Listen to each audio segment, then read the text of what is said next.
No one likes to come off as being needy, but there are just a few things we expect. Order a package, you expect it gets delivered. Hold the door open for somebody, you expect a thank you, or at least a nod. And if you order soup, you expect a little bread on the side.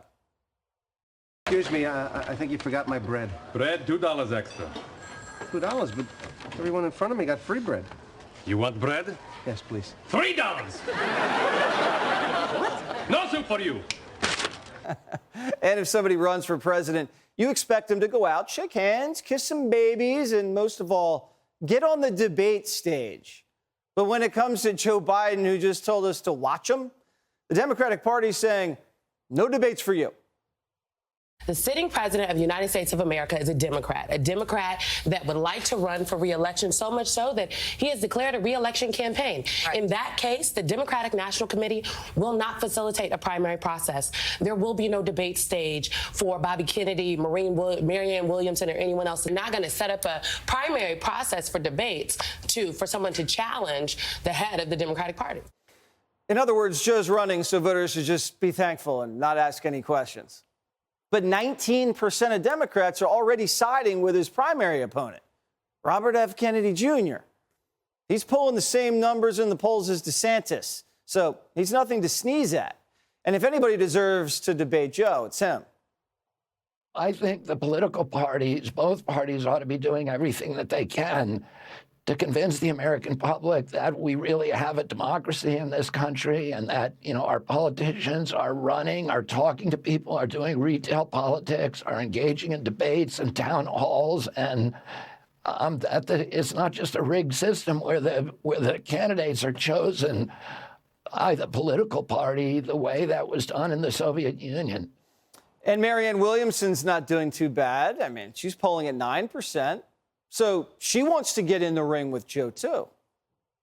In a democracy, what's important is that people have a right to see their options. I think this is an extremely important time in American history, and anyone who feels moved to run for president should have their say, and the voters should hear what they have to say, they should hear their agenda, and the voters should decide who they want to be president.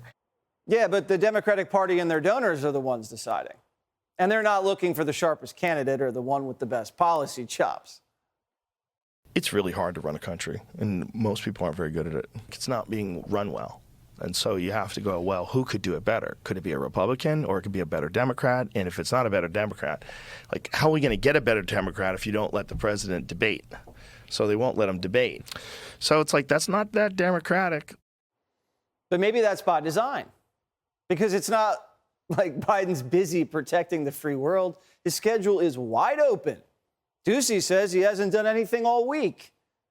There's just not much going on this week. I've got the schedule here. On Monday, there was a photo op with the Filipino president. On Wednesday, there was a photo op with some visiting military leaders. And then today, they posted a Twitter video. He popped in for a few seconds to an AI meeting that the vice president was hosting. He never even sat down. And that is it. That is historically, in the 4+ years that I've been with Biden, that is about as little as we have seen him in a week. We don't know what the president's been doing with all of his spare time, but it's odd. He went to Ireland, announced he was running for president, forgot he went to Ireland, and then he just disappeared. You'd think he'd be out on the campaign trailer, announcing a new policy, but he's not. Reports say Joe calls the lid by 4 o'clock on weekdays. And it's not like he's an early bird either. He only starts to work after 10 a.m. But today, he made it seem like he was busy, saying he didn't have time to answer any press questions. But to everyone's surprise, Joe did announce he had a press conference on the books. Listen. I think we've got a lot of work to do. I'm doing a major press conference this afternoon, so I love you all, but I'd like to ask you to leave so we can get down to business. Well, the White House had to walk that back. Turns out Joe never had a press conference scheduled at all. The only thing on his schedule in the afternoon, he got tacos with Kamala. You think he's missing out on the 2 for $5 Cinco de Mayo special? Of course not. And later tonight, he's doing his first interview in 70 days with MSNBC on a Friday night. at 10 p.m. They're not going to ask him anything hard, and no one's even going to watch. This is the Biden re-election plan. They're going to throw him back in the basement. Since the media knows that worked last time, they're not going to have a problem with it. The bottom line is Joe's been a running joke in Washington for decades. The media has always known. Even Barack knew it when Joe was his VP.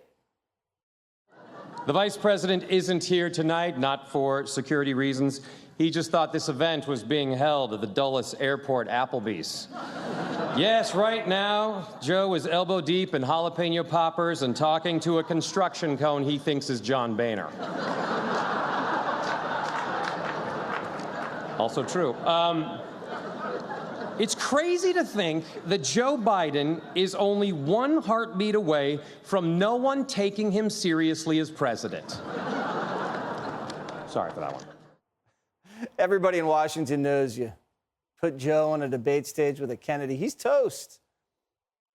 We're not getting a free and fair election. Again, in more ways than one. Hey, Sean Hannity here. Hey, click here to subscribe to Fox News YouTube page and catch our hottest interviews and most compelling analysis. You will not get it anywhere else.